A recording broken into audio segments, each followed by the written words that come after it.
Hey there, truth seekers.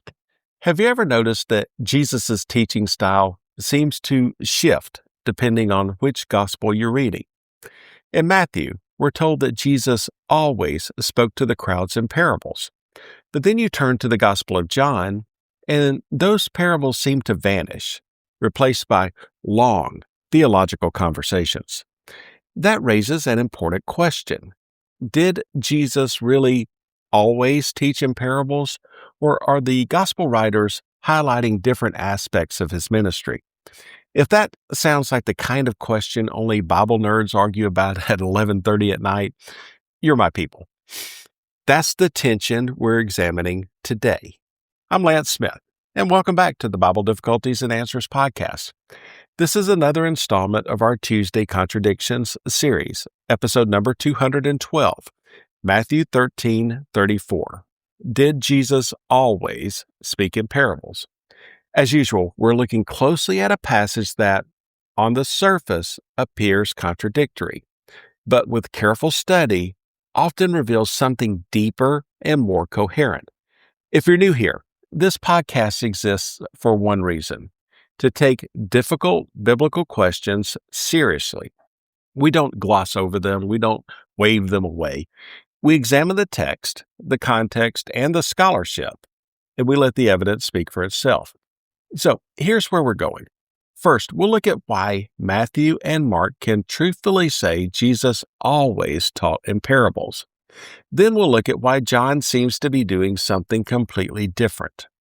And finally, we'll ask whether those differences actually preserve two complementary memories of the same teacher. Let's begin by clearly defining the issue. Matthew 13:34 states in the New Living Translation, Jesus always used stories and illustrations like this when speaking to the crowds. In fact, he never spoke to them without using such parables. Mark 4:33-34 echoes this idea. Jesus used many stories and illustrations to teach the people as much as they could understand. In fact, his public ministry, he never taught without using parables. But afterward, when he was alone with his disciples, he explained everything to them. Those statements sound absolute. And if Matthew were testifying in a modern courtroom, a defense attorney would already be standing up. But according to Matthew and Mark, Jesus never addressed the crowds without parables. But then we turn to the Gospel of John, and we notice something immediately. There are no short narrative parables like the prodigal son, the Good Samaritan, or the sower. Instead, we find extended dialogues and discourses. Jesus with Nicodemus in John 3, the Samaritan woman in John 4, the bread of life discourse in John 6, and the farewell discourse in John chapters 13-17. So which is it? Did Jesus always teach in parables, or didn't he?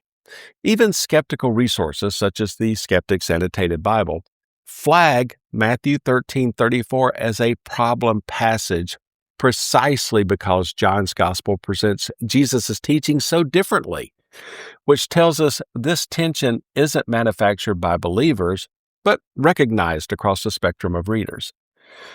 So, the answer depends on context. First, let's address the yes side, and that's Matthew and Mark. In the Synoptic Gospels, Matthew, Mark, and Luke, Jesus clearly uses parables as his primary teaching tool when addressing large crowds. As gotquestions.org explains, Jesus used parables to communicate profound spiritual truths through familiar, everyday imagery. They were memorable, accessible, and layered with meaning. But the parables also served another purpose. As opposition to Jesus increased, his teaching became intentionally indirect. It's a bit like speaking in public when you know half the room is friendly, quarter is skeptical, and the other quarter is actively looking for something to quote you out of context. Parables revealed truth to those willing to listen carefully, while concealing it from those who were hardened or hostile. This fulfills Isaiah's prophecy. Though seeing, they did not see, though hearing, they did not hear or understand. The Bible Project summarizes this well, noting that parables are intentionally challenging, designed to invite reflection rather than provide easy answers. Enduring Word Commentary adds an important clarification. During this specific season of Jesus' ministry, particularly amid rising opposition, he spoke to the multitudes exclusively in parables. This was not a blanket statement about every moment of his life or every teaching context, but a description of his public teaching strategy at that time. Mark reinforces this distinction by noting that Jesus explained everything privately to his disciples. Public parables, private clarification. So yes, within that defined context, Matthew and Mark are accurate. But now, let's pivot and consider the no side, which primarily comes from John's Gospel. Importantly, John is not correcting Matthew and Mark, he's doing something else entirely. John does not present Jesus as a parable teller in the synoptic sense. Bible.org observes that John replaces short, symbolic stories with extended theological discourses. The focus shifts from kingdom illustrations to identity revelation, who Jesus is, why he came, and what belief in him entails. In other words, John isn't telling fewer stories, he's asking much bigger questions. N.T. Wright makes a similar point, noting that John emphasizes long-form teaching rather than parables. Bible Study Tools explains this difference by pointing out John's audience, believers who already profess faith. The goal is not concealment or provocation, but clarification and deepening understanding. Charles Hedrick notes something even more striking. The Greek word for parable, parabole, never appears in John's Gospel. That observation alone has led many scholars to conclude that John intentionally omits parables altogether. But that conclusion has been challenged. This brings us to the work of Reuben Zimmerman, whose article, Are There Parables in John? It's time to revisit that question, argues that the traditional scholarly consensus deserves re-examination. Zimmerman points out that many passages from John use the same kind of simple, everyday imagery found in the synoptic parables: the grain of wheat, the woman in labor, the shepherd and sheep, the vine and branches. These are not abstract philosophical metaphors. They are grounded, experiential, and rooted in everyday life. He also notes that John uses the Greek term paroimia, which overlaps conceptually with parabole. In other words, John may preserve Jesus' parabolic teaching in a different literary form rather than excluding it altogether. Zimmerman concludes that when we move beyond rigid genre categories, we can see that John preserves the theological memory of Jesus' parables, even if the form differs from the synoptics. In other words, the question isn't whether John lacks parables, but whether we've been using a definition of parable that's too narrow to recognize them. Sometimes the problem isn't that the Bible changed, it's that our categories got too comfortable. Now, stepping back for a moment, it helps to remember that Jesus was not delivering a single frozen lecture that the gospel writers simply transcribed word for word. He was a living teacher, operating in real time, responding to real people, real resistance, and a real spiritual openness, or lack thereof. If you've ever taught the same subject to different audiences, you already understand this. You don't teach a room full of freshmen the same way you teach graduate students. And you certainly don't teach skeptics the same way you teach people who already trust you. The material may overlap, but the delivery changes. Same subject, same truth, very different PowerPoint. Jesus does the same thing. In the Synoptic Gospels, Jesus is often addressing large, mixed crowds, curious followers, religious leaders looking for ammunition, political opportunists, and people just hoping for a meal or a miracle. Parables work perfectly in that environment. They allow Jesus to speak truth without immediately handing his opponents a statement they can twist or weaponize. Those who want to understand lean in. Those who don't usually walk away.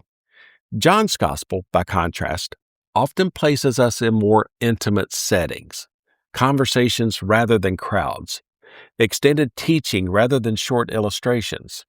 That doesn't mean Jesus stopped using imagery. It means the purpose of the imagery changed. A helpful analogy here is legal language. If you've ever read a Supreme Court opinion, you know it's careful, dense, and precise.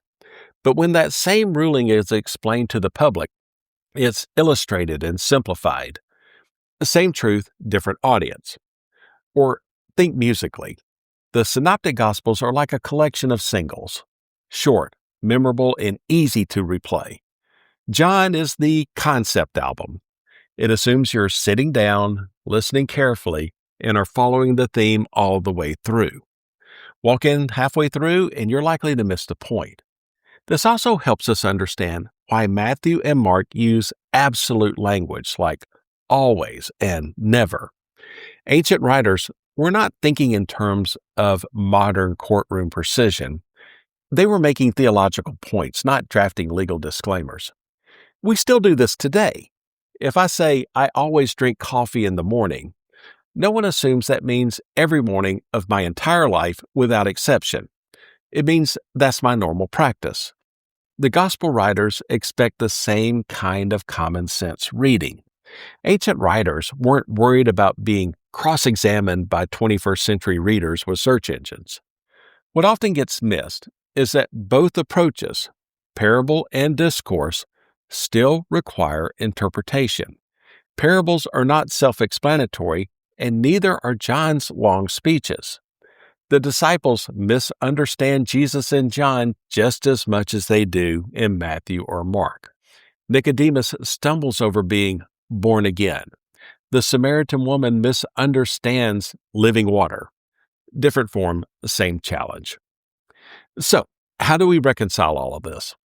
This isn't just an academic exercise. How we answer this shapes how we read the Gospels, and whether we treat differences as threats or as depth. It isn't a contradiction. It's perspective. And perspective, as it turns out, is not a threat to truth. It's how truth gets depth. The Synoptic Gospels focus on Jesus' public ministry to the crowds, where parables function as both revelation and judgment. John focuses on Jesus' identity and his intimate teaching to followers and seekers. Both portraits are accurate. They're just framed differently. As Hedrick notes, both traditions agree on one thing. Jesus' language is often cryptic and required explanation. Matthew's always is not a universal claim. It's a contextual one. John's absence of classic parables is not denial, it's emphasis. When read together, the Gospels don't contradict one another, they complement one another. And that matters for us, because Scripture isn't shallow and it isn't careless. It rewards careful reading. Apparent contradictions often turn out to be invitations, calls to slow down, examine context, and think more deeply. Jesus' teaching, whether parabolic or direct, was never meant to be passive. It demands engagement. So, don't be discouraged by difficult passages. Lean into them. Ask questions. Study carefully. God's truth doesn't collapse under scrutiny. It becomes clearer. And maybe that's the deeper lesson here. God doesn't speak to everyone the same way, but He always speaks truthfully. If this podcast is helpful to you, support is always appreciated but never expected. You can buy me a coffee at buymeacoffee.com/Lance Smith. You can find every episode at BibleDifficultiesAndAnswers.podbean.com. Email me at BibleDifficultiesAndAnswers@gmail.com or join our Facebook page as well. This is Lance Smith, wishing you good health good study, and God's richest blessings. So long, everybody.